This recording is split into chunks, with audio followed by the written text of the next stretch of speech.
Gizelle. Yes. Looking at the sparkles on your top. Yeah, I like sparkly stuff.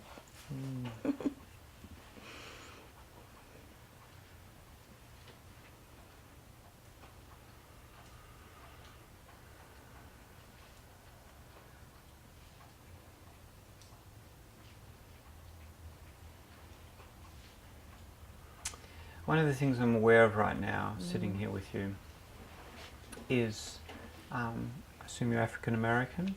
Yeah. No, black. Black. Yeah, I don't use African. Don't use African American, you're black, okay. So you're black. And I mean, I've been in the States, I don't know, a bit over a year now, in a small circle of people, not a lot of people I know. And I mean, I know a lot about the black experience, or the politics and the geohistory, and I've read a lot about it. I'm very knowledgeable in a general way about that, and very interested in that. But I don't have much, almost any kind of first-hand really experience of black culture. I mean, it's it's a bit ubiquitous in the hip hop realm, or it's there now, but I don't have that much direct experience. So in some ways, in these terms, I'm kind of interested in your world, and where the interface is. I grew up in Australia. Where I grew up, Tasmania, it was, there wasn't much racial diversity at all. I mean, a few immigrants, wogs they were called in those days, Italians and Greeks, but growing up, I was nothing there in terms of diversity. And so, yeah, I'm kind of a bit curious, I guess, about, so in some ways I really don't know directly much, or have much direct experience, really. So, I don't know where that leads with you, but I wanted to say something about that. Okay. Where does that lead? It makes me think about something you were talking with Serafina about. She was talking about just feeling different, like where she was, feeling different and weird, not that I feel weird, but it's certainly an experience of feeling different many times, navigating and being black in America. I mean, it's something that you wear every day. That's kind of what it's like. So, but you just are who you are, and we adjust with the environment and the situation, and you connect with people on whatever level you connect with them. You know what I'm saying? Levels, like, right? Course, yeah. Exactly.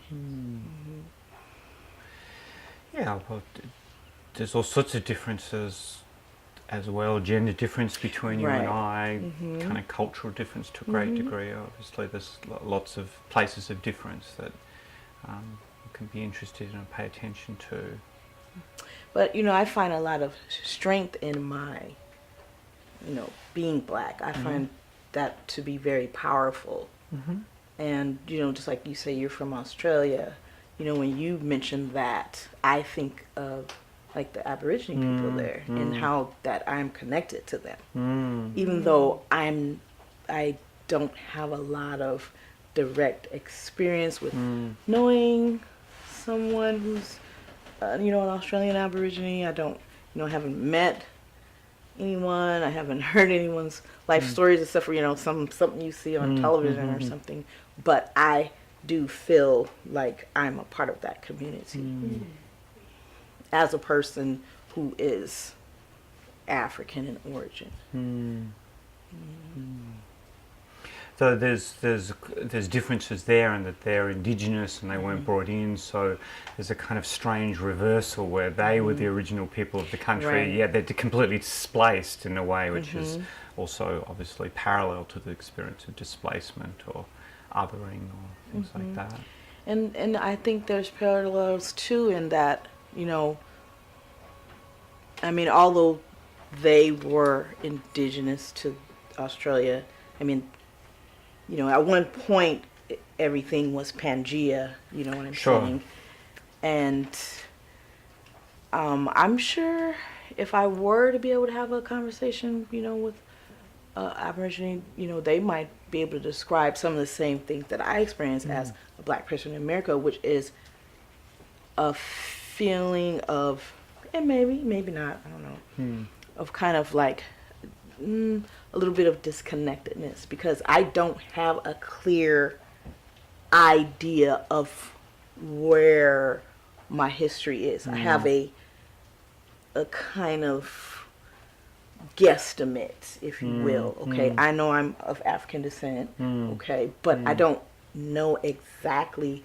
Like, you know, people, Italian Americans say, "Oh yeah, my family, they came from northern Italy, or from Sicily, or you know, or my people come from Scandinavia." But I don't really have a clear, exact idea of. So you kind of sometimes feel a little lost. Yeah, I could understand that. And I guess I would imagine the parallels are that, although the Aborigines do have some kind of connection there going back, at the same time the government policy, particularly from the sort of late 19th to the middle of the 20th century, was to remove Aboriginal children from their homes and to break up the families. So there has been quite a lot of that dislocation occurred. So yeah, okay. So I'm kind of interested in meeting you in some ways that I can, you know, understand something about you, or you understand something about me, or an interface of the differences. I guess I'm aware of, like, obviously there's cultural differences, Australia and the US, although my parents are from here, but then there's also, you know, kind of subcultural differences.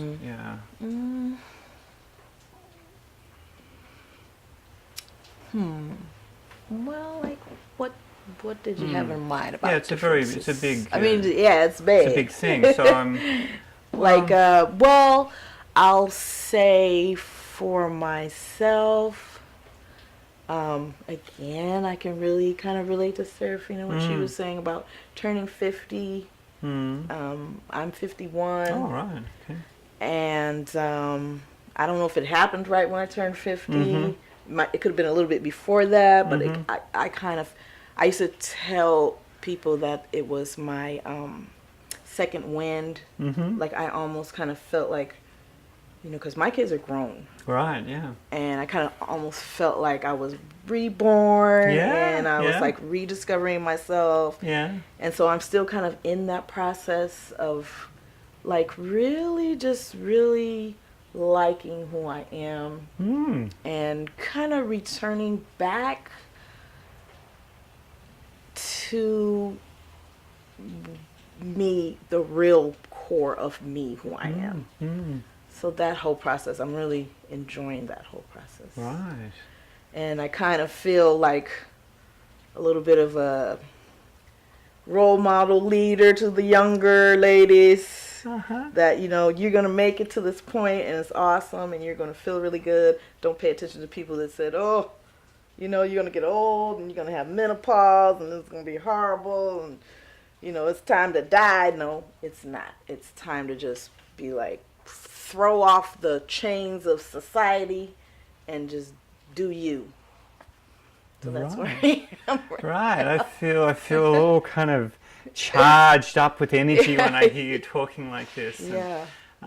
Feels good to be able to say that. Yeah. So I mean, that's the kind of broader component, I guess, of women turning 50, you know, of whatever, background, there's something. My wife's turned 50. I understand something about that process, and the transition that happens with the kids leaving home and a space to be yourself and find your identity. So I understand also firsthand some things about that, and as I hear about your experience, I feel pleasure, like wow, and that's my positive judgments. Oh wow, that's really cool that's what you're experiencing, and you've got your second wind, and I'm very happy to hear that, and then at the same time as I'm hearing that, like I'll call it your style, your way of expressing yourself, like I'm enjoying that, because there's well, for me, I'm going to characterize it. This is just my frame, okay? There's a kind of both a kind of a like somewhat dramatic quality that I enjoy to your expression, and also a kind of, again, is my characterization, like a kind of slightly poetic way that you're talking. That's what I'm calling it. That's my experience. That I'm also enjoying. It's like, wow, there's a kind of a rhythm to the way that you're speaking, and the words you're using come together in a particular way. So I'm noticing my experience of that, which is very pleasurable, as well as the content and the energy of what you're talking about. And I'm associating some of this kind of rhythm, what I'm calling the rhythm or the poetry or the dramatic expression, with something of your black background. I mean, that's certainly the association I would have. And then firsthand, as I experienced that, I'm like, wow, I really like that. I dig that. It's different. That's not how I experience people around me talking. So when you express yourself in that way, I'm a bit entranced, I guess. Well, I mean, I guess I don't. I'm sure has to do with my cultural background. Partly, I'm sure, because part of everybody. I mean, that is part of an individual. But I mean, I think too, it just has to do with me and who I am. I'm a creative person. Right. I like writing. I like poetry. I like music. Okay. I like, nature. I've always loved rocks and sticks, and so I'm a person who feels connected to the earth. And I feel like things like that are ways to connect with people, words and music and food and sex and just all that stuff. That's what it's all about. Love, just because I feel like this was I was struggling to come. I do say I was struggling to come. But I said, no, I think I'm supposed to be there. So, I feel like I was supposed to be here, share this time and space with the people that are here, and, just learn from it.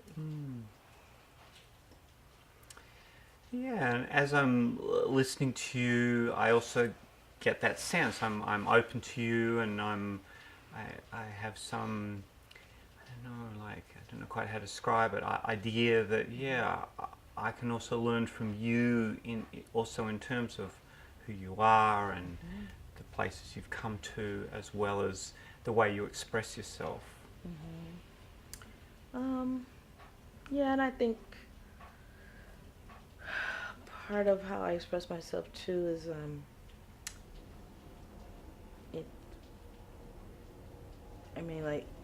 maybe that's why Gestalt kind of was attractive to me, because it's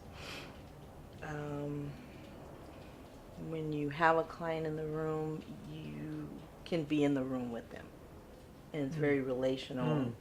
So I think that's why it was attractive to me, because I don't prefer being a blank slate or keeping distance. And I don't prefer a therapist that relates to me in that way. It doesn't feel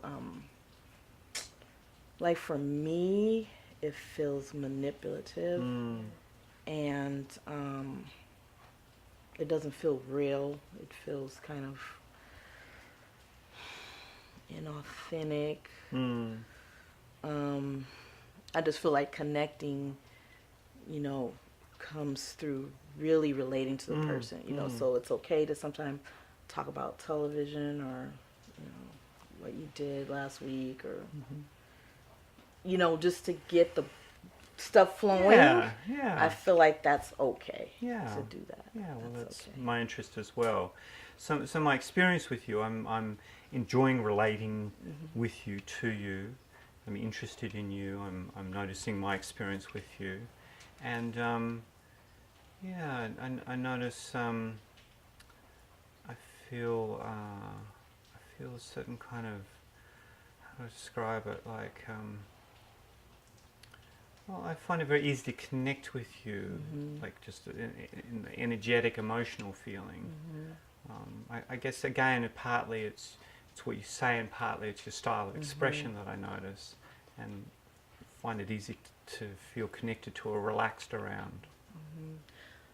And you know, that's the part you know, with being a therapist, that was actually a struggle for me, because I found when I had my first clients and you know, whatever, that was the part that's easy for me, is establishing a connection and a relationship and all that stuff. But you know, I would struggle with, you know, but am I doing theoretically? Am I on the right path? You know, okay. And you know, am I going to be judged because I'm not doing it right? No, sure. Or, you know,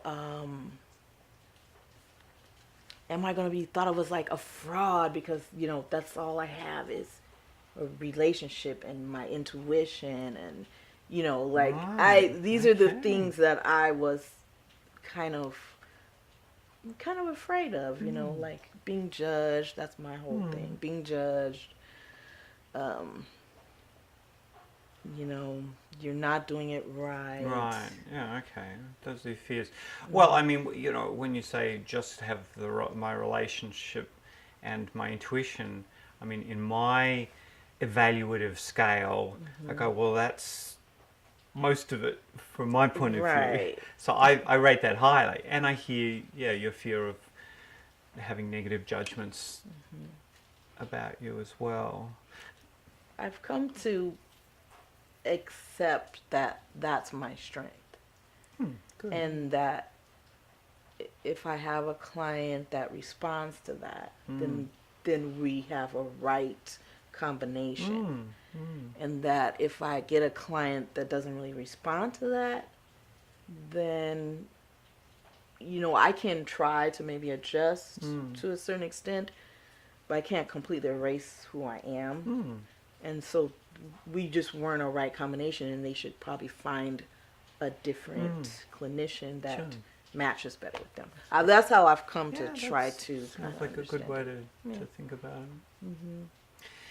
So I also find another thing I noticed in my experience with you is I feel a little bit playful, partly because of what I experience as your rhythm and such. I feel I'm describing as playfulness, kind of lightness, like. I feel like that right now. I was kind of anxious about talking, but I do feel like that right. You know, I do feel more relaxed and more. It's easier to talk. You know, as I was like wondering, like, what am I going to talk about? I'm thinking, okay, let's see, I got this problem, this problem, this problem. I'm like, I'll just let it. Sure. Whatever comes up, I'll just let it come up. So you mentioned the fear of judgment, I assume negative judgment. Do you experience that with me? No. Not that I can feel. Okay.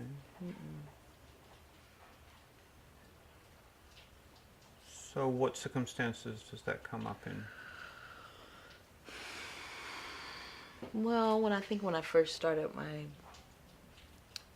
it comes up so many places, but What's a recent place? Probably, I would either say school or my relationship. Okay, well, I mean, school in a way, judgment is a feature of that because you're being evaluated, and you know that's the nature of the school experience and learning experience to some degree. So, perhaps although we don't have grades, but still there is. Well, you're still being judged. Do you pass or not? In the end, that's the question. So that's kind of structurally there to some degree. So maybe tell me a little bit about where that happens in relationship for you. Well,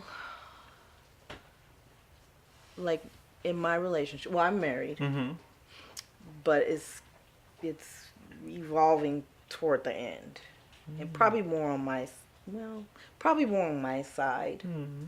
And I think because I'm coming to a place where I feel more like I'm being who I am, like really who I am. Got that. Just not fitting, meeting in the right place. And so I think me becoming more of who I am, it looks more to my partner like I'm changing. Does that make sense? Yeah, it makes perfect sense. Yeah. So, and because the changing doesn't match with where he is or how he believes or thinks, or that's where like the judgment and the criticism and stuff comes in. Sure. Well, just to step back a bit, I think that's a feature of many couples in their 50s with grown kids. Exactly what you're describing is at issue, where especially the woman comes into herself and seems to be changing, and then where's the fit, and you know, I do understand quite a lot about those kind of issues. So without even knowing the details, that makes some sense to me. And so when you describe your husband response as being judging you, it would seem to me that underneath that, if I can just take a step back, I guess he's uncomfortable, insecure, threatened. Possibly. Okay, so you're not so clear about that, or he doesn't articulate that, or it's not so evident, you just get the butt end of it? I mean, if I were to, base it on what I think, sure, but he wouldn't admit like, oh, I'm insecure or I'm threatened, or what I'm saying. So how on earth does he make that a criticism about you? I mean, I'm just curious, like, give me an example of you're coming into yourself, you're evolving, changing, whatever. I mean, where's the criticism in that, other than you're not the same as you were, which is kind of a bit of a strange criticism in a way. Well, you know what? Sometimes the criticism it's kind of tricky. It makes me think of Rose Little Barb's, like maybe not criticizing me directly, but maybe criticizing. What we black folks say is going around Doc's house. Go around Doc's house. Going around Doc's house. I don't understand. That means you don't do it directly. You go around the back door to do it. Oh, okay. So, for example, and you call it go around Doc's house. I don't know why. Okay, no, that's okay. I just never heard of it. Going around Doc's house. So that's the back door criticism. Okay. So, say for instance, so I would say the most recent thing was Tuesday. I took off work to participate in a protest. So I went to Glendale to participate in a protest, and it had to do with the Dominican Republic and how I've been listening to that. Yeah, kind of reversed people's citizenship. It's crazy. Yeah. So I went to the Dominican Republic consulate and I did a protest, and it felt very empowering. Yeah. There's like only 15 people there, but it doesn't matter. And I just, the whole day all around was like really cool because my son lives in Glendale. So I parked near his house. I walked down to the protest. I walked back. He took me to lunch. Then he had to go work, but I got to chill in his awesome little apartment and watch this huge TV, and it was like really cool. So I got home, and I still felt kind of buoyant and excited about the whole experience. So I was trying to share it with him. I was like, oh, I had pictures on my phone. I was like, oh yeah, look, I have these pictures, and I met like Margaret Prescott. She's like a kind of radio personality. And so I said, oh, look, it's Margaret Prescott, and da-da-da-da-da. And the first thing he did was, oh, yeah, let me see this. So he made the picture bigger so that he could criticize what the protesters had on the signs. So that felt to me like okay. He said, oh, well, I wasn't criticizing you. You took it personal, but it felt like a criticism of me. Well, I understand that contextually rather than connecting with you right. in the I place where you're at, right. whether it's the content or the feeling or your day. Instead of connecting with that, he came in the back door, examined a little detail that's kind of he could criticize. And that, whether he intended it or not, the fact is, he wasn't meeting you in the place. He offered some other kind of contact, which was a critical kind of contact. Right. And and it upset me. So I said, why do you have to criticize?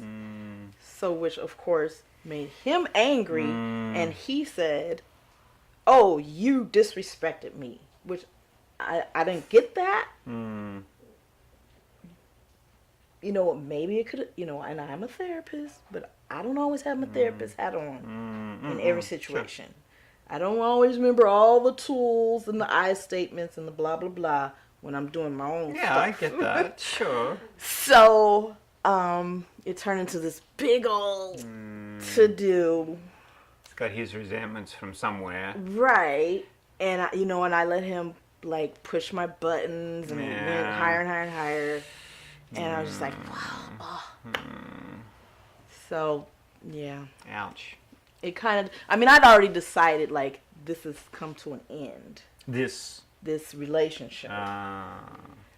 But I was, like, questioning if I had done due diligence, so to speak. And done all that I should do to make sure. Yes. And so it just made me say, yeah, I did my due diligence. Does he know that? No. Ouch. I got ouch because I'm immediately identifying with him.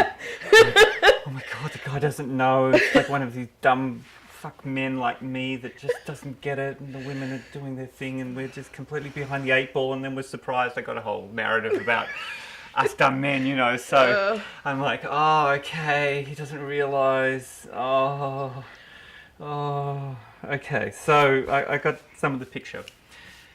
And you know what? I don't feel bad about that. Because... About what? Not saying yet where I am. And only because he's like a vengeful, vindictive type person. Ouch. Okay. So if I was to say, well, you know what, this is where I am, and this is what, let's do this, let's, start the process of this, he would be vengeful and vindictive. So I feel like for my own self-care, he will know at that time that's convenient for me. Okay. Wow. I go wow because I'm like, ouch, ouch, both ways. That's ouchy. So immediately there's a number of things that immediately come up for me. So one thing is to do with due diligence and that little snapshot Yeah. that I like to sort of talk with you about. The other is to do with the bigger picture of kind of nearing the end. He doesn't know, you're afraid of the vindictiveness. So those are like two things I'm right. interested in engaging you with. Okay. Well, when that whole like big blow up thing happened, and like Monday is my therapy day. Okay, so I talk with my therapist about all this stuff, and then Tuesday the big to do happened, and then I was supposed to be doing my due diligence and saying, oh, what do you think about couples therapy, right? That was part of my due diligence. So, there was a big blow up, and then he apologized, and he was like, well, that probably wasn't the best time for me to say these things, and blah, blah, blah. Okay, so that's over. We were past that. So then the next day, I said, oh, okay, so what do you think about going to, like, couples therapy? And then it turned into a big lecture about why couples therapy is not good. So then I felt very, I felt relief. No, let me be truthful. I was sad. I was disappointed. Because I kind of didn't expect him to say that. So I said, you know what, Gizelle, just let yourself be sad. So I did. I let myself be sad. I kind of cried for, it wasn't very long. So I let myself be sad. Like, even now, I feel a little residual of it, but not a lot. Yeah. I think it probably lasts for about 30 seconds. Okay. I let myself feel it. Mm-hmm. And I was like, okay. I was like, I didn't expect to be disappointed, really. But I said, okay, I'm going to let myself feel this. I'm a little sad. I'm a little disappointed. I kind of processed it. It felt a little bit like abandonment. Yeah, sure. And which I know some of that is some of my old stuff from back there. Yeah. And so I said, well, some of that's just some of my old stuff. Okay. I said, but you know what? You did your due diligence. So now you can go forward and feel good about it. Right. Okay. Well, here's what I'd like to do with you. Okay. I'd like to, in a friendly and supportive way, press you a bit about your version of due diligence. Ooh. That's scary. Yeah. I understand. Now, are you coming from a place of that man who didn't know and feels very like, oh, I didn't know, and it blindsided me? Are you coming from that place? You know what? I'm coming from two places. Okay. Or three, actually, at least. I'm coming from that man, yes. Yeah, okay. I'm also coming from kind of therapist, like there's some things I think that maybe you don't quite see that I'd like to explore with you. Yeah, that's scary too. And I'm also coming from your side because, I do get something about your world as a woman in this position. It's something my wife and I talk about a lot. I do, although I'm not a woman, but I think, get a fair bit of what goes on, probably what's happening for you. I'm in the same generation, so, I kind of get that as well. So I'm sort of coming from those three places, actually. Okay, well, I'll be open. Okay. Yeah. So,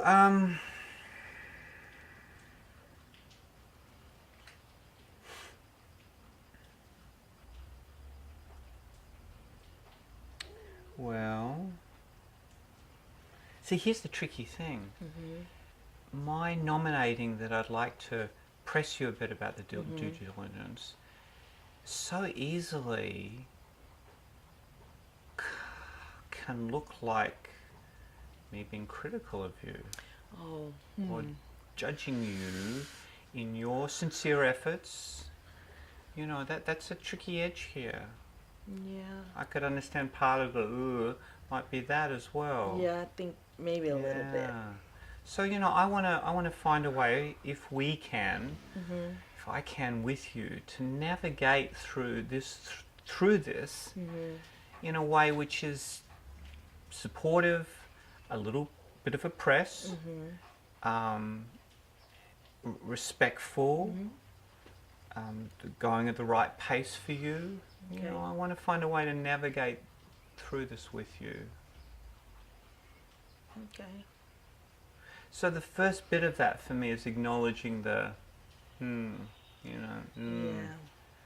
want to acknowledge that your, and your understandable fear about me, maybe, steamrolling over as a man, or just, holding up the man flag or something, like I acknowledge that as well. I imagine that's part of it, and part of it, I'm imagining is a bit about, here comes something a bit critical, even if it might be useful or accurate, but still it's kind of in that critical ballpark. And I think part of it is because I already got to a certain place, and then if you don't undo point out some stuff, I'm gonna have to go back and be thinking about more stuff. Yeah, you've already marshaled yourself, and marshalling your forces, and don't need someone kind of bringing some doubt, or you got your momentum up, you're already kind of on the way there, you've got all the markers of, I've done that, and now it's okay, so don't rock my boat. Something like that? Yes. Okay, I can understand that. I can really get that. And, maybe you don't want your boat rocked. Maybe you just want to do your thing and you don't really want to hear from me. And, I mean, that's okay too by me. I don't have to fly the flag or press because I can, or because that might be helpful to you. If you've got your course set, it's not for me to. But you know what? I just want to be a better me, so that's fine, because ultimately it's still my decision. Yeah. So even if you point out some stuff, and I'm like, you know what? Yeah, he's right. It still doesn't mean it's going to work with this partner. Absolutely, yeah. And I still might end up going on. Yes. But I want to be able to go on and not make the same mistakes. Okay, good. Then there can be some valuable learning possibly here in this. I think so. Okay, great. Then we're on the same page as far as that goes. And then another aspect of that that I also want to acknowledge, so that it's not just about me pressing you, but it's also me including myself, and also a bit in response to your question, you're just holding up man flag. I want to say a bit more about myself, because that's also part of shifting the ground from something critical to something that's more, I don't know, dialogical or something. So you get to hear about me inside what I'm doing, not just me, the helpful therapist, or the whatever that is. Even if I can have those three viewpoints, still I want to say something about me in here. So let's see. Say something about me. What organizes me to want to press you a bit.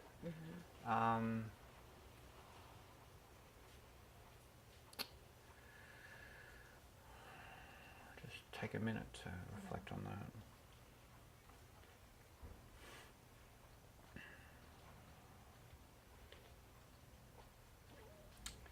Well, the part of what organises me is my man corner and my own bunch of stuff in relation to a woman I'm connected with, attached to, etc. Setting aside whatever my foibles are or whatever, but just talking about my ground here, then I'd say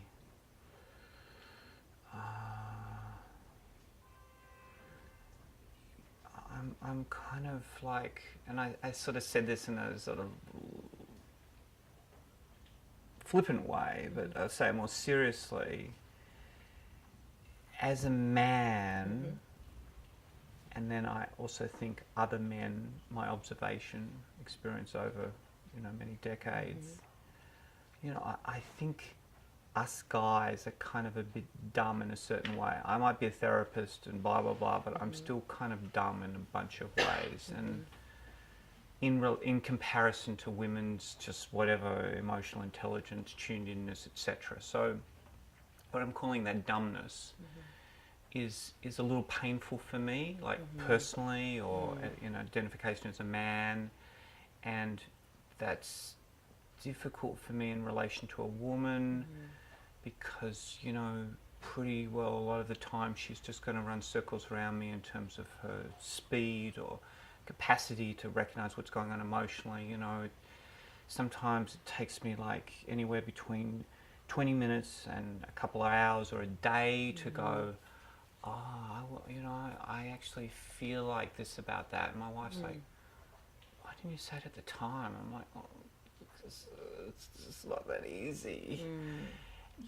So it's a bit like, that's difficult for me as a man, and I'll generalize to men, to keep up with. And now that can be a bit of an excuse as well, I realize, but I'm just talking about an experienced reality almost.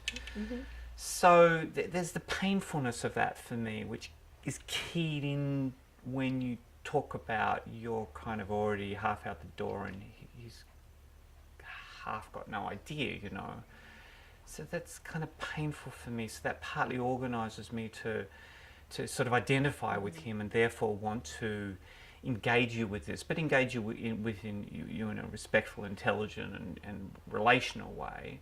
But that's part of my motivation to engage you, the identification with him or me as a man. And then also partly the recognition in there, not just of us dumb men, but also stubborn men. Certainly I'm 1/100th as stubborn as I was when I was 26. God forbid, I feel sorry for my first wife. I just think how stubborn I was. I see my daughter's fiance and I'm like, oh my God, young men. But I've still got remnants of my stubbornness and my pig-headedness, and I can still see that. So there's also the kind of sadness that I have about myself or men, and I don't know, whatever, male pride, whatever goes to constitute what ends up as being a kind of blindness or resistance to seeing what's going on or to listening to the woman, that type of thing. So that also organises me to want to engage you around this. So that's for starters. So that's something about my ground in wanting to talk with you about this and go, well, and I guess I could say also, therefore, a little bit of discomfort I have that you're getting clearer and he's got no real idea, that's painful for me to hear that. And so that also organises me to want to engage you around this. So that's some of me in here that's organising me to want to press you. Okay. So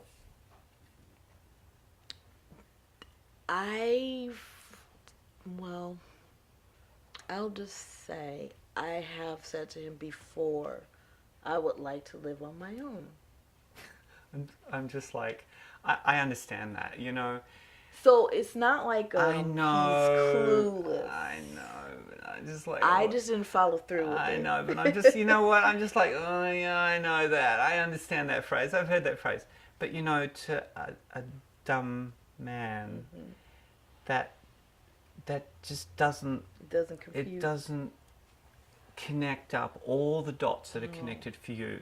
Like, I don't know about him, but for me it's like...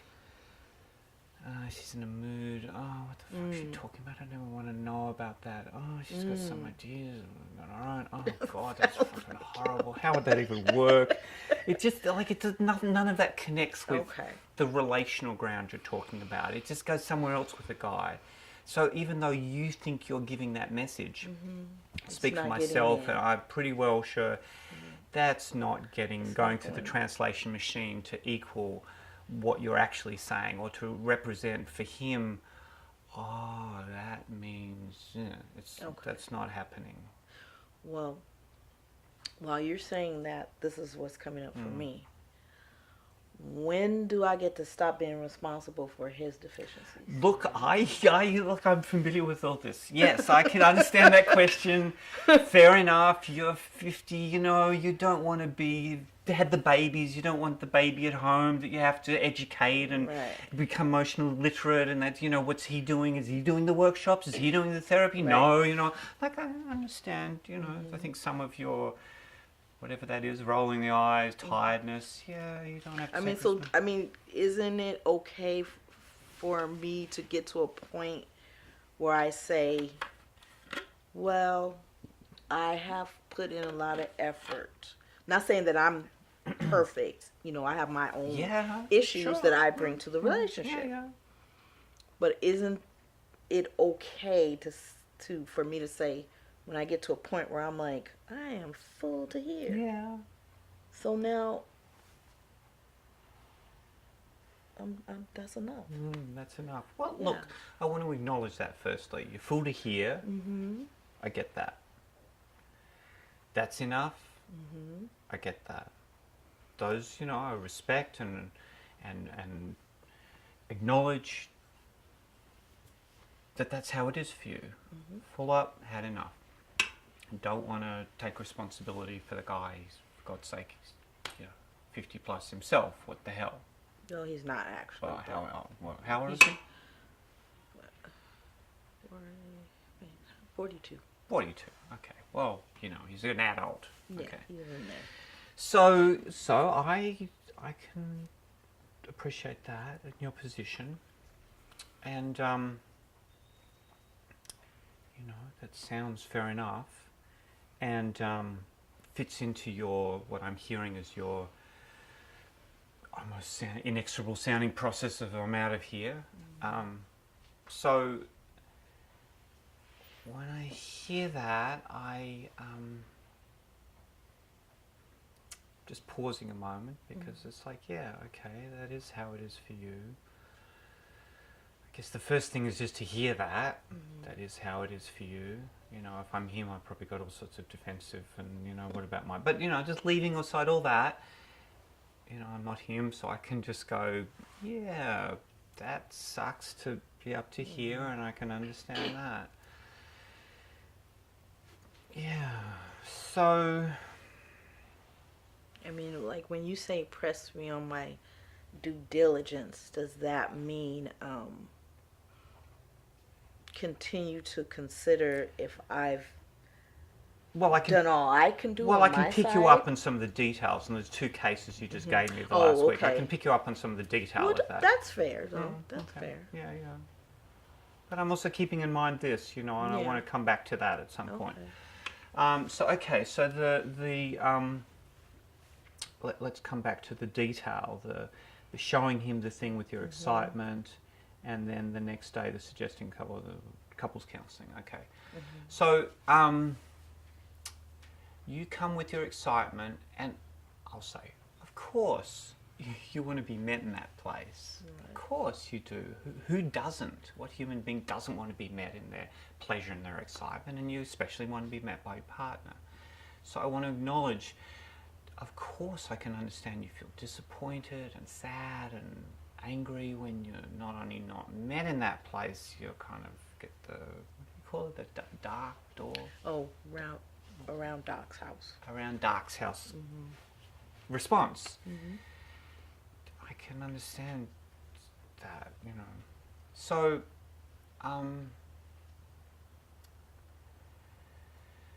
so here's one piece. And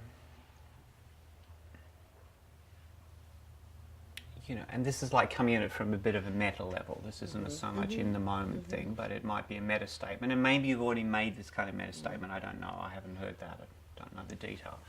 But the meta statement might be something like this.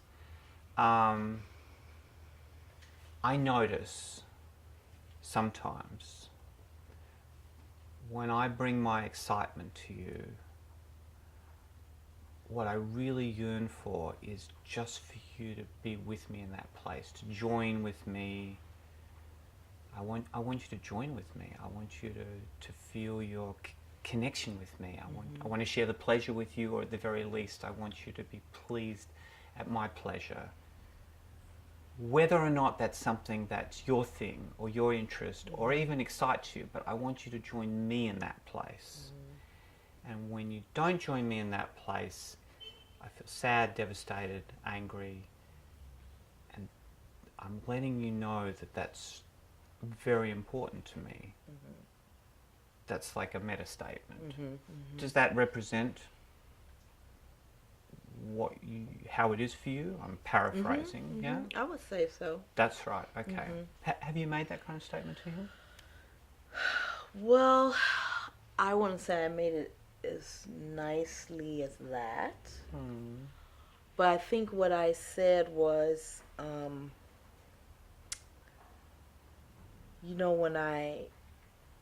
when I come to you and I try to share something with you, because my experience would be that he gets defensive or either turns the conversation into something that he wants to talk about. Okay, yeah. So then I'm kind of shut out of the conversation. Yeah, I get that. So what I said to him was, when I come to you and I want to share something with you, like it could be anything. I said, I'm just trying to connect with you. I want to get closer to you. Oh, but okay, now I'm going to pause you there. Okay. There's just something a little tricky about I'm trying to connect with you, which is true. The other side of that is, though, and what's more pertinent in a sense, is that you want him to connect with you. See. Okay, yes. And it sounds like you're being generous. Hey, I want to connect with you in this place. Now, that's true, but narcissistically, you want him to connect with you. Right. And that's where the rub is, because that's what's difficult for him, and he kind of wants you to connect with him or something. So that's where the kind of the friction is. So the more accurate, if I can say, more fully owned statement is, in that place, I need you to connect with me, even if you're not in the mood, you don't feel like it, that's not your interest. I want you to sacrifice what's important for you, even for 5 minutes, so that you join with me over here. Yeah, that makes sense. That makes sense. Well, I'll have to consider that. Okay, so that's one piece. It's a little adjustment, but it's pretty significant actually, because it represents like two narcissistic self-object needs, so really it comes back to some pretty core stuff that goes on in a relationship. Who gets the flag, whose turn is it, that kind of thing. And it's particularly different when both people want their turn. So, that even as the development on from that, a possibility is to introduce some sort of meta language, like flag language, like, hey, when I do that, it's like I'm putting up my flag, and what I need at that point from you is that you don't put up your flag, you don't put up your flag for attention or interest, that you set aside your flag just for 5 minutes, join with me in my flag, and then we can take it in turns or something. But I need, that's fundamental to me, that you drop your flag. And then that can potentially become a language that you can employ, like, hey, right now this is a flag moment.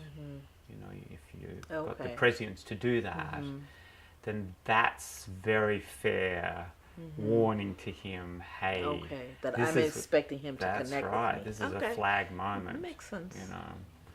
So I'm not saying that's going to work. He's going to make sense of it. He's going to do it. But at least you lay the groundwork in a very explicit way, and create a kind of a language that might then be a common language that you can employ, rather than just your language that he doesn't necessarily fully grasp. Right. Okay, that makes sense. And it's good practice for me to express what I need. Yes, that's right. Unambiguously. Because I see now, saying it the other way, I'm really not saying what I need. That's really. Right. I'm saying what I'm expecting. Yes, and you're kind of confusing I didn't see it him, like that. because when you say connect with you, he's like, okay, well, connect with me then.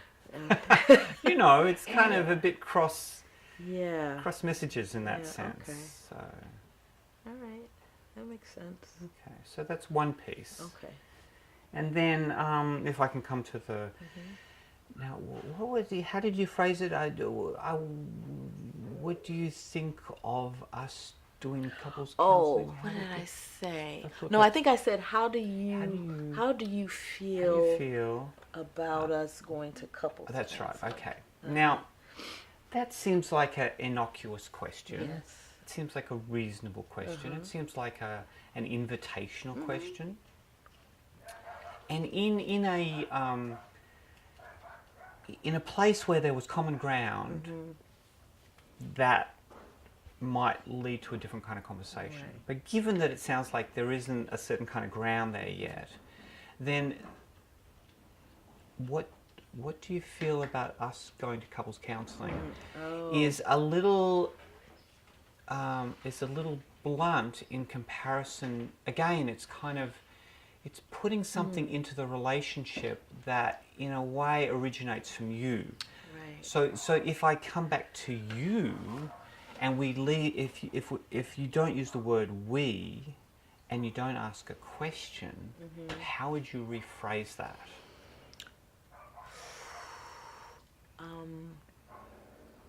I would like to go to couples counseling. Okay, that's a good start. However, is that really accurate? I would like to. It sounds like it's a little bit more valence than that, if you're going to really represent yourself. I feel like if we're going to stay together... See if you can do it without the we word. Okay. I feel like if I'm going to be able to stay in this relationship, I need to go to couples counseling with you. Okay, that's really much clearer.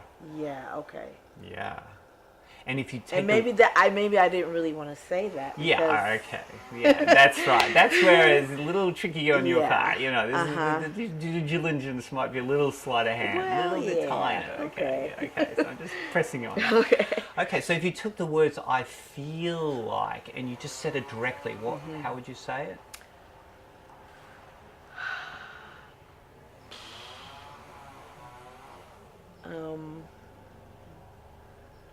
I think I would just say, I don't know. I almost thinking like I really should get down to the nitty gritty.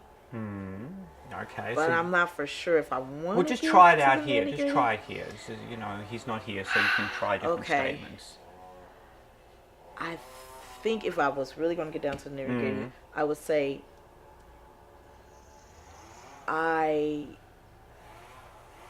and it's okay for me to say I feel. Yeah, we'll just give it a go. Try it out. I feel like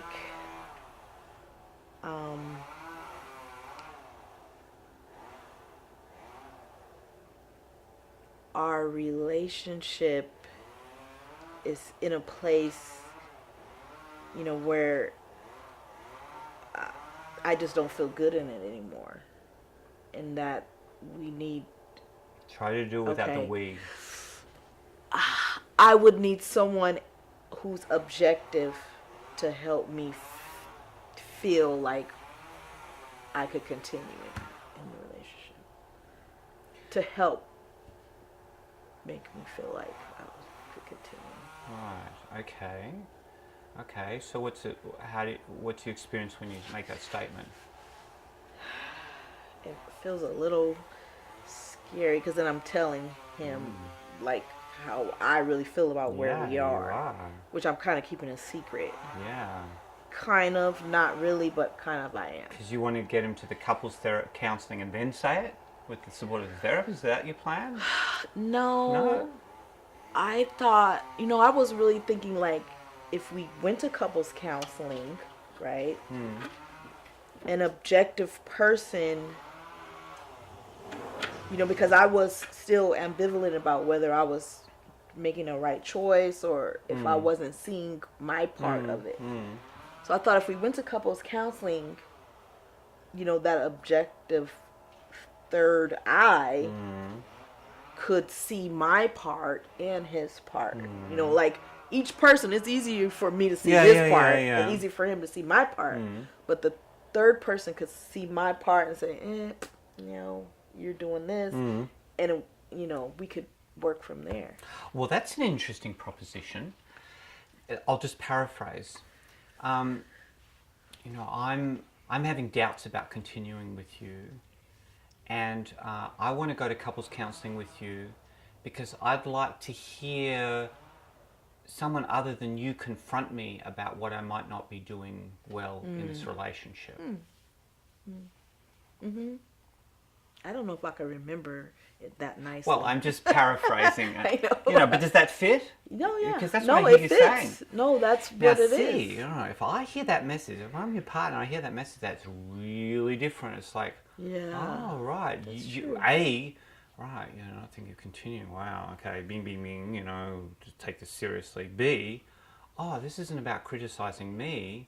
This is because you're not sure about, you know, whether, you know, someone else might be critical of you as well. Like, you know, that's a whole different ears that I listen to that with. I feel like it's one side of it. Yeah, and what's the other side? The other side is part of the answer that I got, which was, I don't need anyone giving me advice. I meditate on myself, and I know myself, and I don't need someone telling me, you know, what I'm doing wrong. Okay, I don't want to hear the criticism from the therapist either. Right. That was the answer that I got when I asked about. Okay, well then that's tricky then, because there's like part of you, honestly, is interested in the third eye, including in, you know, what am I not doing here that I'm not And seeing? I said that. I said, well, I want to, you know, Yeah, but sometimes. you didn't lead with that. No, I didn't. Leading I is didn't the lead key with thing, that. because I didn't lead with otherwise that. straight away that he's offside. So that's part of it, but it sounds like you're ambivalent. There's a part of you that's interested in that, a part of you that's kind of concerned about the, you know, being criticized by the therapist, and therefore. Not me. Oh. He said that. That was his answer to me about going to. Oh, his answer counseling. is that. I don't need anyone telling me what I'm supposed to do. Of course, yeah. Advice. Well, that's right. His fear, and that's a valid fear. I mean, I would respect that fear. Yes, you don't want to be criticized. You don't need advice. Sure. But then, you know, if this is about you, then it's not about him being criticized. It's about him being with you while you get some feedback. No. I think it's about both of us getting feedback. Right, yeah, except when you're saying I'm so. Except okay, now this is what I'm hearing. Okay, that I'm supposed to water it down for him to. I'm not be talking able about to watering down. accept I'm it. talking about owning your bit of it. No, I told him that I want to be able to see my part. Yeah. But I feel like I'm supposed to say to him, I want to go to see my part so that he can accept it. Is that what I'm supposed to? Is that what you're saying? The agenda bit, having an agenda for him to do anything is tricky. Like, you're already preempting what's going to happen. You're already trying to kind of set up the whole thing in a particular way, including having him have anything out of it. Of course, you want him there, but, you know, the most powerful thing is, this is my work, I want to do it, and I want you there to support me in it. Okay. You know, because he's very clear. He's scared shitless of being criticised or advised, or you know, he there's no part of him that sees anything goodies for him in there. Right. So, you know, he doesn't have probably a conception of how that could be good. I mean, I saw there's a couple I saw in China who, I mean, long marriage, kids, etc. He's out the door. He's at his limit. She's not interested in sex. Blah blah blah. You know, and he's got his problems. You know, so the marriage is falling apart. Probably already fallen apart. I mean, further down the track, he's already got the other girlfriend and things like that. And she will not accept that. She's just like, no, that's not going to happen. You know, she's completely not.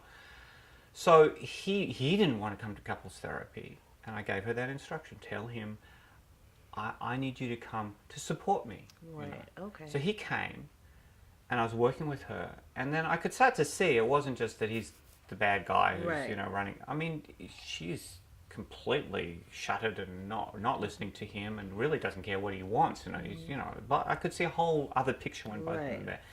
So as I was working with him, he became really with her. He became really interested. He's like, he could see that this wasn't just about him being the bad guy, and so I could see he's starting to lean forward, and he's in fact he's liking the fact that I'm kind of engaging with her about these things that he can't.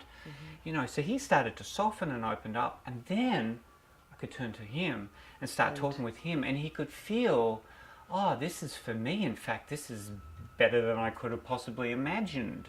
But there's no way that he could have thought that it could be like that before. He's got no place in his mind that he could conceive that could happen. Okay. So part of it is, he can't get that. Meeting him where he is. That's right. Okay. So he is on defensiveness. He doesn't want to hear anything. Okay, so it's about you primarily. Okay. I mean, it would be nice if he was interested and he would join with you, but that's not where he's at.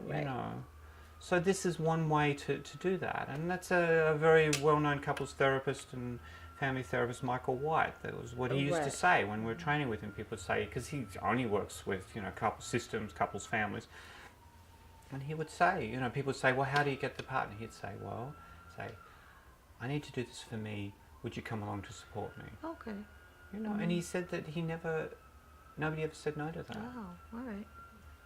Well, I mean, I feel like if I'm really ambivalent, right, then I would be willing to try. I would be willing to try that and see how it goes.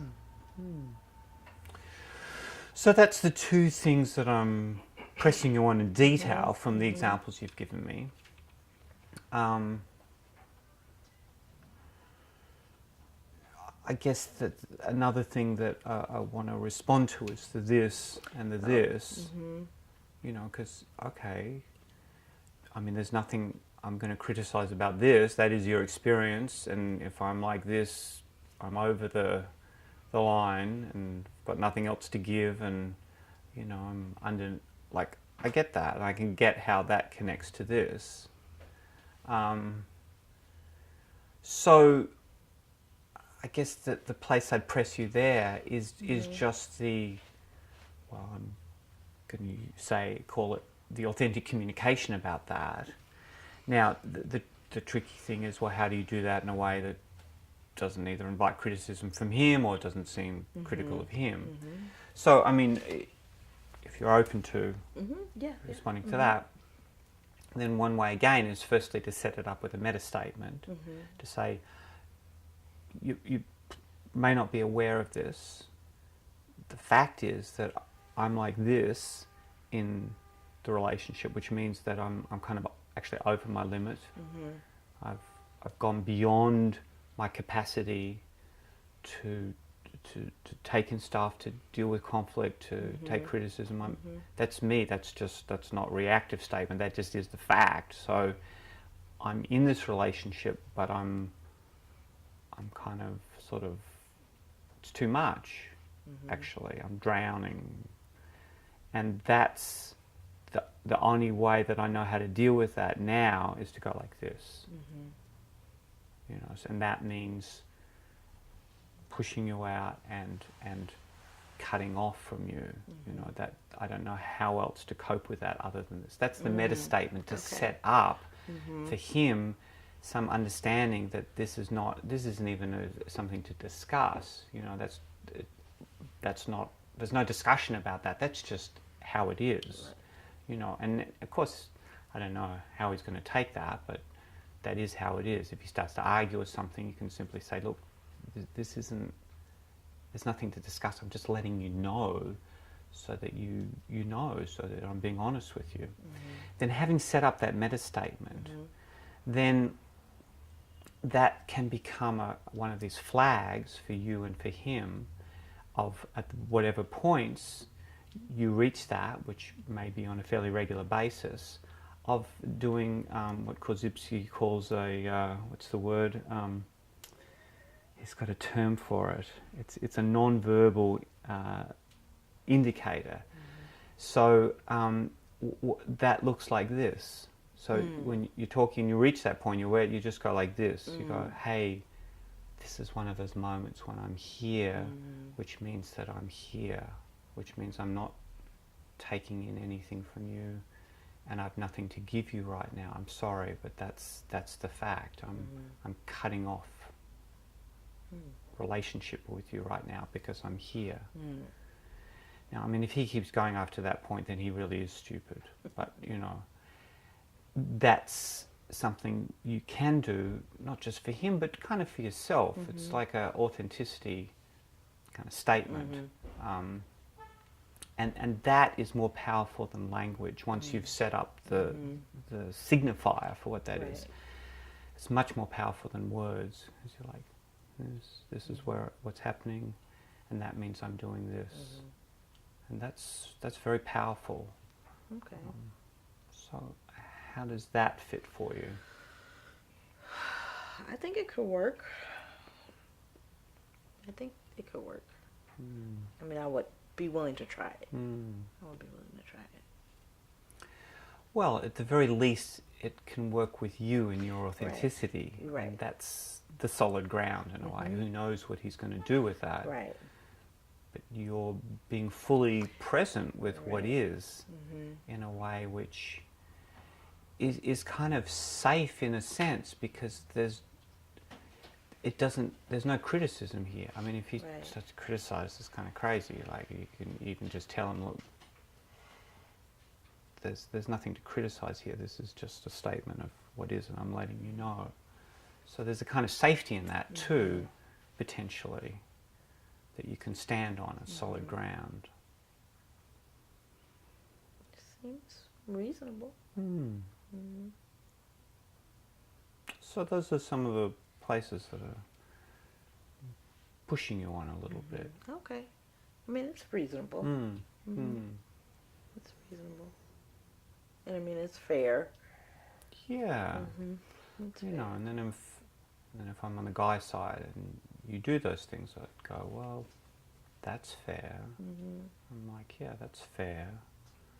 And if I'm gonna do something other than respect that, you know, then I'm being a stupid guy, unfortunately. And Okay, so I'm going to need you to email me the many Okay. statements. yeah. Well, they reflect your ground, you know, so yeah. I guess I'd add one more thing, which is then to give you an insight from a guy point of view, and maybe I'll do this is the final thing.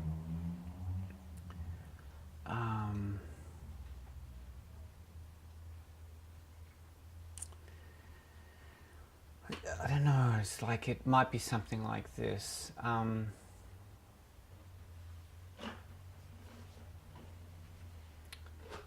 If you were to say to me, you know, I don't really want to end this relationship,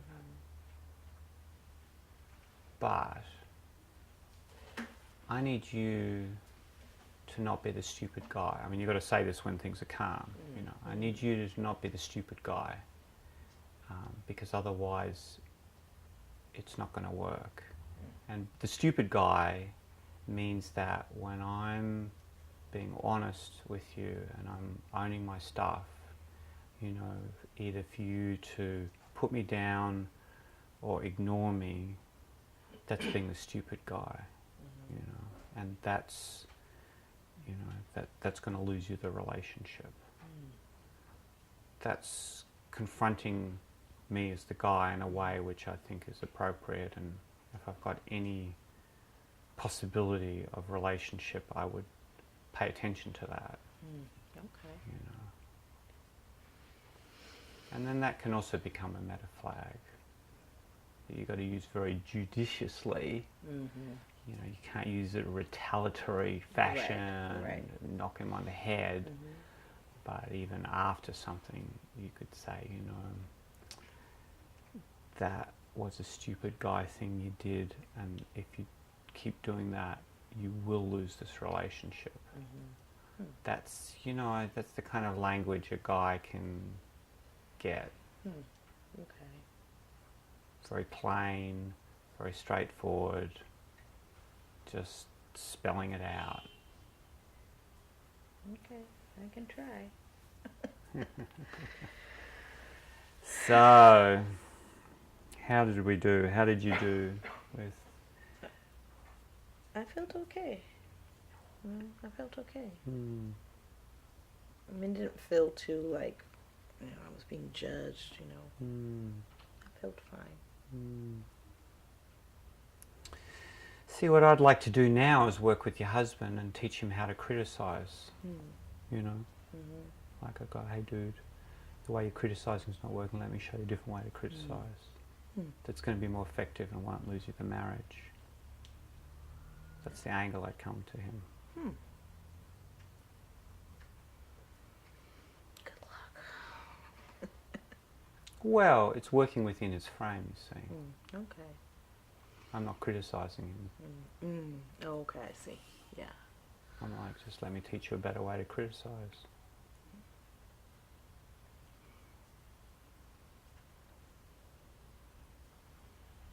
It'll work. So you could also drop that at some point. That's the last thing I'll say.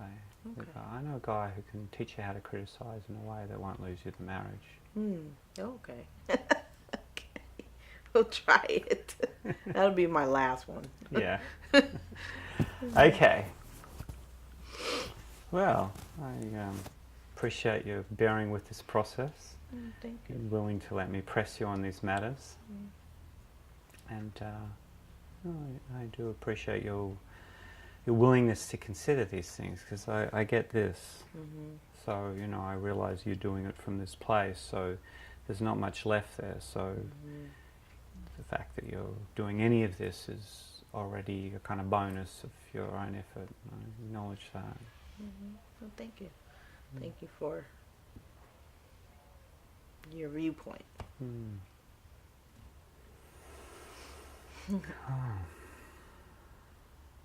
Okay, well, finish it there, I guess. Yeah. Yep.